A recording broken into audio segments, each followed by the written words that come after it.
And to talk more about this, I'm joined now by Flavio Volpe, president of the Automotive Parts Manufacturers Association and a member of Prime Minister Carney's Canada-U.S. Council. Flavio, thank you very much for being here. So just so we're on the same page, Ontario is launching a $1 billion loan program to help businesses hit hardest by U.S. tariffs, especially in the auto parts sector. So my question for you is, will this be enough to keep manufacturers operating and also protect jobs on the factory floor? I think it's intended to do both. What we're seeing right now is half of the auto parts volume, the regular $35 billion a year that we make in Canadian factories, goes to the U.S. Directly. And right now that's traveling with tariff-free exemption because they're CUSMA compliant. The other half are going to Canadian assembly. And we know that those numbers are down 25 to 35%. So if you think about a typical small or medium-sized auto parts supplier that's got a couple of clients, their overall revenue is down 25%, but they've got 200 people working in that plant. They've got to keep that payroll solid. They've got to pay the rent. They've got to pay their sub-suppliers.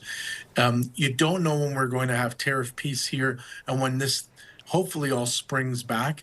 You've got to remain whole. And a lot of those auto suppliers through us and then directly the government have been saying, look, for that operating capital, when we go to our traditional lenders right now, the banks, they're hesitant to flow more money to companies in an industry that is directly targeted by the White House. And so to help ease that, the province has come forward with this plan, and I think it comes at the right time. These are loans up to 6 years to pay back. These are some of the lessons that we learned during the pandemic that were important for businesses to keep them whole, help them with the overhead. These are payroll programs. These are rent programs. None of this money is for investment in new capital on new accounts and risk money. This is really to keep people employed and keep anxiety down while we work on the main problem, which is the tariff negotiation with the U.S. You've got a foot in both the industry and the Prime Minister's Canada-U.S. Council. How well do you see Ontario's move working alongside federal tariff relief, and are there any gaps? Well, I think it's complementary, and I'm glad that the two levels of government are working together to say, look, the feds are looking at remissions programs. They're looking at the countervailing tariff relief in different places, helping companies to identify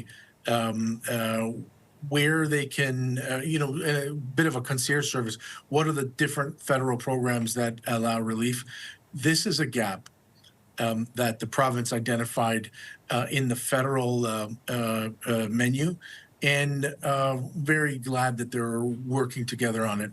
You can never come up with a complete list of things, nor should you, to take the risk completely off the private sector. The private sector is designed around risk and profit and loss, but right now, while the threats are coming from the public sector, the U.S. federal government, it's very good to see the province standing in Ontario as a partner, as well as the longstanding commitment from the feds to say through this crisis, we're going to keep these companies, the five main automakers manufacturing in Canada, and the suppliers to that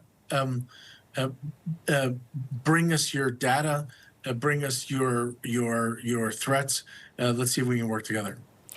All right, we'll have to leave it there. Great talking with you, Mr. Volpe. Thanks again for this.